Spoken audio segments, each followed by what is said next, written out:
Merci à ces premiers élus, à ce premier conseil municipal des enfants qui nous a, enfin, conseil municipal grandeur nature de 1869 qui nous a été retranscrit. C'était vraiment superbe. Je crois qu'on peut les applaudir.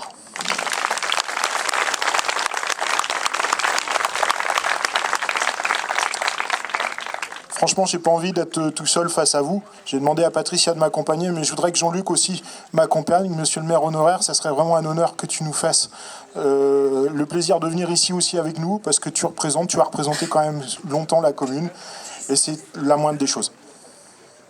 On peut l'applaudir.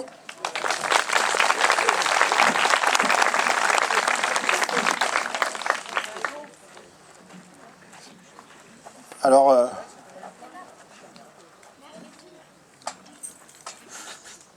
monsieur le maire honoraire, bienvenue.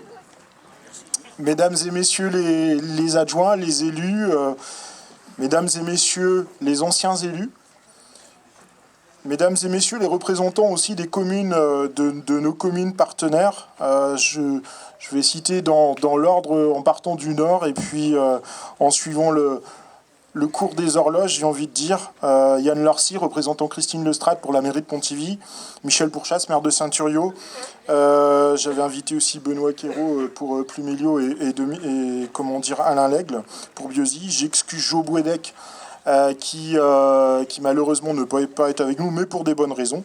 Je salue Dominique Guégon, que j'ai vu tout à l'heure également, maire de Malguenac. Chers concitoyens, chères concitoyennes, merci d'être là pour ce moment important de mémoire et de convivialité. Le 25 août 1869, le chœur municipal de la commune du Sournes a commencé à battre.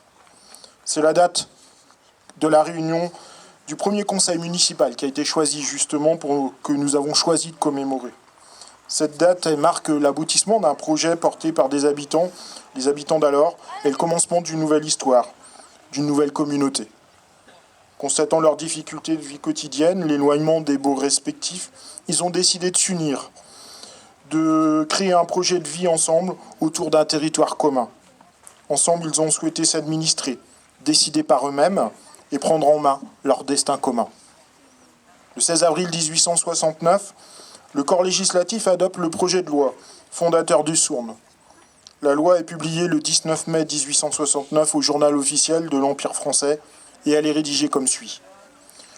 Loi qui distrait un territoire des communes de Guerne, Biosy, Napoléonville et Malguenac-Morbihan pour en former une commune nouvelle dont le chef-lieu est fixé au Sournes. Napoléon, par la grâce de Dieu et la volonté nationale, empereur des Français, à tous présents et à venir, salut. Avons sanctionné, sanctionnons, promulguons ce qui suit. Article 1. Le territoire teinté en jaune, vert, rouge et rose sur le plan annexé à la présente loi est distrait des communes de Guerne, canton de Napoléonville, de Biosy, canton de Beau, de Malguenac, canton de Cléguérec, et de Napoléonville, arrondissement du même nom, département du Morbihan. Il formera à l'avenir une nouvelle commune dont le chef-lieu est fixé au Sournes, qui en portera le nom. En conséquence, les limites entre la commune du Sournes, des communes de Biosy, Guerne, Napoléonville et Malguenac sont fixées par le liseré vert indiqué au diplôme. La commune du Sournes dépendra du canton de Napoléonville. Les dispositions qui précèdent auront lieu sans préjudice des droits d'usage ou autres qui peuvent être respectivement acquis. Les autres conditions de distraction prononcées seront, s'il y a lieu, déterminées par un décret de l'empereur. Délibéré en séance publique à Paris le 16 avril 1869, le Sénat ne s'oppose pas à la promulgation de la loi, délibérée et votée en séance, au Palais du Luxembourg, le 26 avril 1869. Vu et scellé, sceau du Sénat, par le sénateur secrétaire, mandons et ordonnons que le présent revêtu du sceau de l'État est inséré au bulletin des lois, soit adressé aux cours, aux tribunaux, aux autorités administratives, pour qu'ils inscrivent sur leur registre, les observent et les fassent observer, et notre ministre de la Justice et des Cultes est chargé d'en surveiller la publication, fait au Palais des Tuileries, le 1er mai 1869, signé Napoléon. Voilà, notre sort est scellé. Nous reviendrons sur la carte dont il est question. Nous avons aussi trouvé les documents préparatoires, avec les rapports du préfet du Morbihan au Conseil général, datés de 1868. Cette lecture est intéressante. Elle permet de retracer ce cheminement constitutif de la commune depuis 1869. À l'origine, la commune comptait 1687 hectares, 856 habitants. Guernes, qui perdait le plus, comptera, après la séparation, 2900 habitants. Bieuzy, 1450. Malguenac, 1700. Et Napoléonville, 7000. Les villages les plus éloignés du nouveau bourg ne seront plus qu'à 3 km, au lieu de 6, pour les plus éloignés de Guernes, de Bieuzy, de Malguenac. La partie Napoléonville était rattachée à la paroisse de Stival, d'où une distance annoncée de 8 km, sans chemin praticable sauf à traverser la ville de Napoléonville. On apprend que la nouvelle commune possède déjà son église, un presbytère, un cimetière, un bâtiment alloué qui pourrait servir de mairie et d'école. La commission du Conseil général considère que la commune peut exister malgré le nombre d'habitants inférieur au chiffre habituel de population minimum, fixé entre 1000 et 1200 habitants. Plus intéressant, le projet de nouvelle commune engendre peu d'opposition. La commission départementale n'a relevé aucune opposition violente, pas d'entraînement accidentel qui laisserait plus tard des regrets. Pas de surexcitation de l'opinion. Dominique Guégan, maire de Malguenac, ne dit pas exactement, m'a transmis plutôt un extrait du livre de Malguenac qui ne dit pas tout à fait la même chose. Si le conseil municipal et la commission syndicale étaient opposés au projet de la séparation des villages, parce qu'il y avait manipulation des habitants. Dans le détail, pour les communes de Napoléonville, Malguenac et Guernes, les conseils municipaux se prononcent contre, ainsi que les commissions syndicales. Les opposants sont peu nombreux pourtant. 5 à Malguenac, 3 à Napoléonville, quelques-uns à Bieuzy. Plus intéressant, la commission syndicale et le conseil municipal de Guernes ont approuvé le projet de nouvelle commune, alors que Guernes perd le plus. Si nous devions définir une commune, je pense qu'il faut réunir 4 composantes. Un territoire, des habitants, son environnement proche et le temps. En premier lieu, une commune est un territoire. Comment définir une collectivité sans déterminer préalablement le périmètre de vie? L'élément géographique va positionner la collectivité dans son environnement. Ainsi, la commune créée en 1869 rassemble des parties de Pontivy, de Malguenac, de Guernes, de Bieuzy. Mais les liens ne seront pas coupés avec les communes voisines. La géographie nous apprend beaucoup. La géographie nous parle seulement de l'espace de vie des hommes, mais aussi des flux de circulation. Pour définir l'espace, la nouvelle commune est bordée à l'est par le Blavet, frontière intangible. La limite entre Guernes, Malguenac et Napoléonville était fixée par le ruisseau de Cardisson, qui part de Linguenac et descend vers Saint-Michel.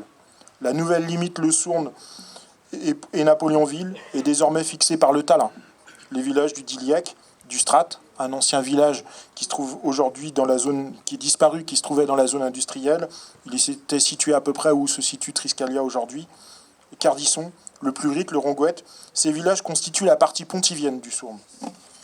La commune de Malguenac venait jusqu'à Pont-Herverne, en bas du bourg actuel, direction de la Croix du Rongouette et de Carabus. Elle englobait Linguenac, Carmelin, Carmoison, le Cille, le Moulin du Huerne, qui était situé entre le Cirne et la Pierre Fondue, Carmar-Paterne et Kéroul. T'as failli être maire de Malguenac, toi, dans le coup. La commune de Guernes a été la plus grande contributrice à cette création du Sourne. Cette commune a perdu les secteurs s'étendant de Carvidal à Carlu, du Goveline, de Bignat, de Carphilippe, le Ponto, Saint-Michel, Pont-Herverne, le Bourg du Sourne, Cornerlanne, la Pierre Fondue et l'Anne Justice.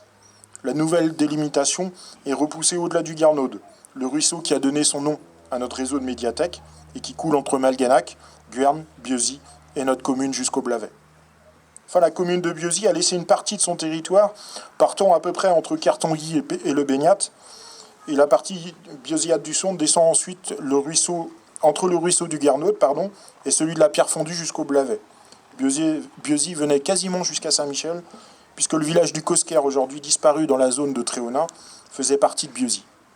Voilà dressée à gros traits la nouvelle carte de la commune de 1869. Mais la géographie, c'est une description de l'espace, des reliefs, des frontières naturelles. Surtout, ces anciennes limites relèvent des habitudes de circulation. Si on regarde bien, 3, voire les 4 communes convergeaient vers Saint-Michel. En effet, Saint-Michel constituait un croisement entre les flux nord et nord-sud qui suivaient la vallée du Blavet et les flux est-ouest qui passaient le vieux pont de Saint-Michel, Signan, situé derrière la chapelle et qui rejoignait justement le village de Signan. Ce croisement permettait aux voyageurs de poursuivre vers Melguenac, par la vallée de Plurite, vers Guerne, par le Sourne et le Bouilleno, ou le Ponto, le Baignat et Carlu. Ils cheminaient aussi vers Bieuzy par Saint-Jean. Ces chemins immémoriaux ont fait nos circulations d'aujourd'hui. Vous mettez un lieu de culte, vous y adossez les marchands du temple, un troquet, un bistrot, un estaminet, et vous avez le commencement de la vie sociale.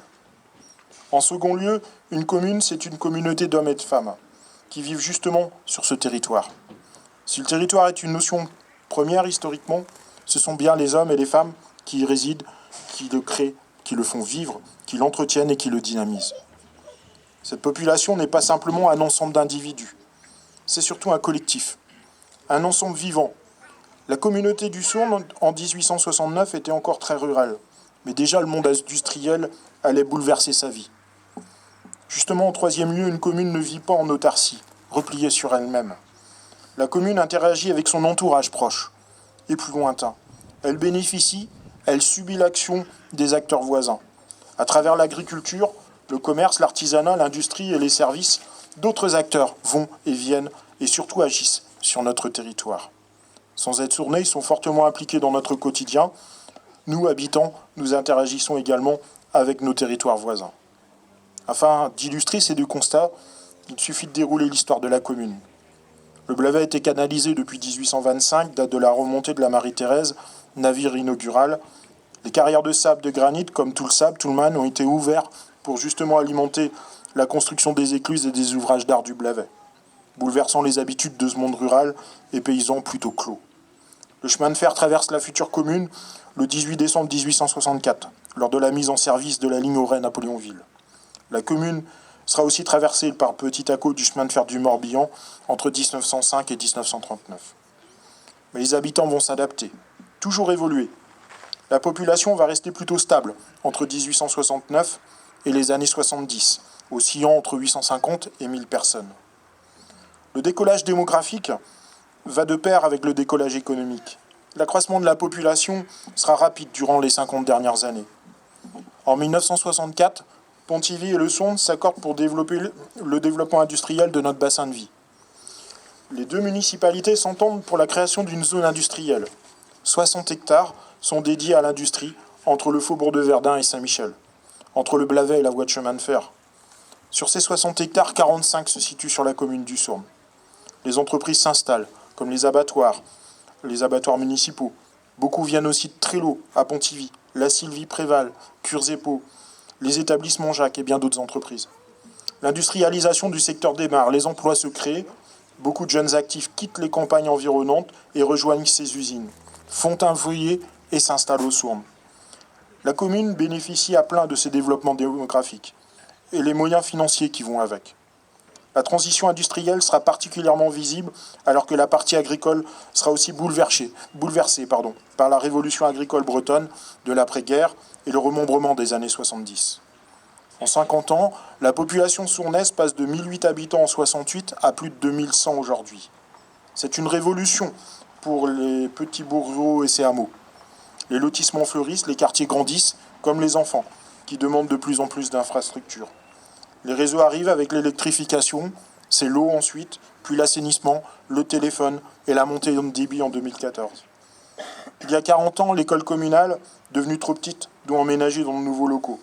La municipalité de François Durand construit le groupe scolaire Joseph Le Métayer, nom du maire précédent. Dans les années 80-90, la commune se dote d'un stade de foot digne de ce nom, en gardant la pierre fondue en réserve. Une salle polyvalente voit le jour, puis une salle des sports. Au tournant du nouveau siècle, la municipalité de Jean-Luc Oliviereau initie le projet de la vallée de Plurite, un espace naturel à vocation familiale et pédagogique. Les années 2000 sont aussi les années du développement urbain, avec les lotissements du Bel Air, de Bellevue, du Petit Bois, de nouvelles infrastructures sortent de terre comme le domicile partagé, le boulodrome, la salle du Bellage, la maison des associations, la médiathèque, l'espace enfant, le restaurant scolaire. D'autres infrastructures ont suivi, d'autres services se sont installés. Aujourd'hui, la commune est correctement pourvue en infrastructures, mais certaines commencent à afficher leur âge. Il conviendra de leur donner une nouvelle vie. Voilà balayé 150 ans de vie de la commune du Sourne en quelques minutes. Cela nous ramène au dernier facteur constitutif d'une commune, d'une communauté. le facteur temps. Nous sommes tous les héritiers de celles et de ceux qui nous ont précédés ici. Cet héritage collectif est bien sûr matériel. Patrimoine bâti, fours, fontaines, moulins, étangs, écluses, canaux, croix, calvaires, menhirs et tumulus, routes et ponts, bâtiments à usage collectif. Chaque génération a laissé une trace dans la pierre et le paysage.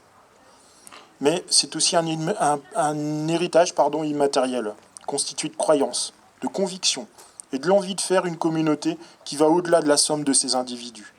Nous sommes ici maintenant, passagers du temps, décideurs de notre portion de temps, mais n'oublions pas que nos actions, nos décisions et notre envie collective traceront les contours de notre futur et surtout du futur des Sournais de demain. Parlant du temps qui passe, le temps nous a fait un formidable cadeau pour cette belle journée. Je ne parle pas seulement de la météo qui a été calée par nos organisateurs comme au top, comme toujours. Non, vous le savez, nous travaillons sur la rédaction d'un ouvrage d'histoire sur le Sourne. Nous avons retrouvé les textes législatifs fondateurs et ils faisaient tous référence à une carte décrivant les transferts de territoire entre les communes riveraines du Sourne. Mais il nous était impossible de mettre la main sur cette carte au trésor. Cette carte, tu avais dû m'en parler quand on a fait la transmission, mais c'est vrai qu'il y avait beaucoup de choses à voir et elle était restée un petit peu de côté. Vraiment par hasard, la semaine dernière, j'ai remis la main, j'ai redécouvert cette carte au trésor. Une carte dressée sur un tissu. Nous ne l'exposerons pas aujourd'hui car elle est fragile. Elle a 150 ans.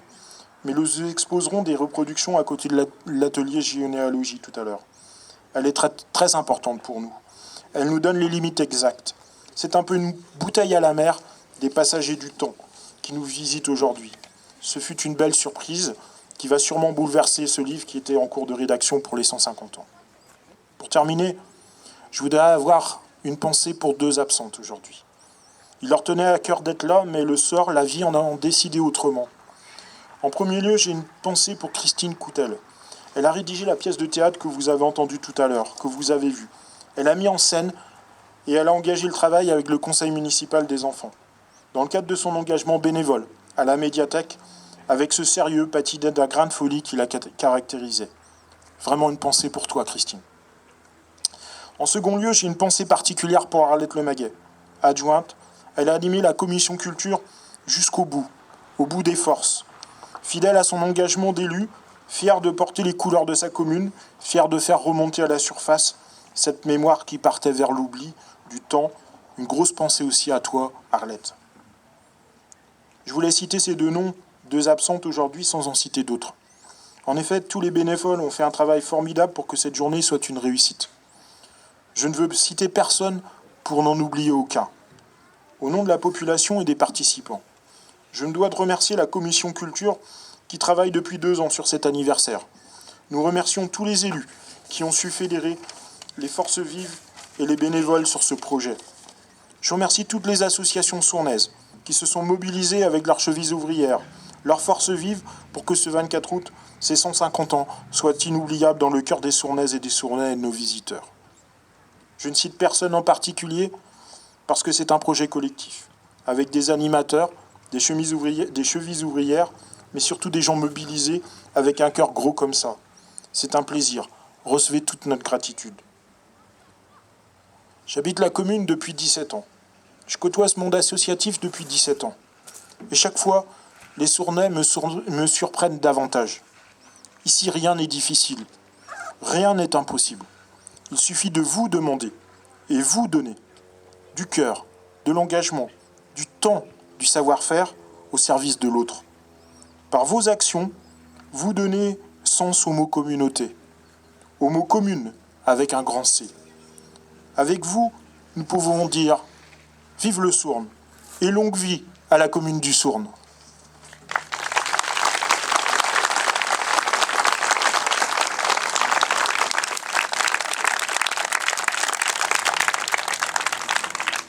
Maintenant, toutes ensemble et tous ensemble, je vous invite à prendre le verre de l'amitié, le vin d'honneur que vous est offert pour la municipalité avec ce plaisir de cette belle journée. Merci à tous encore.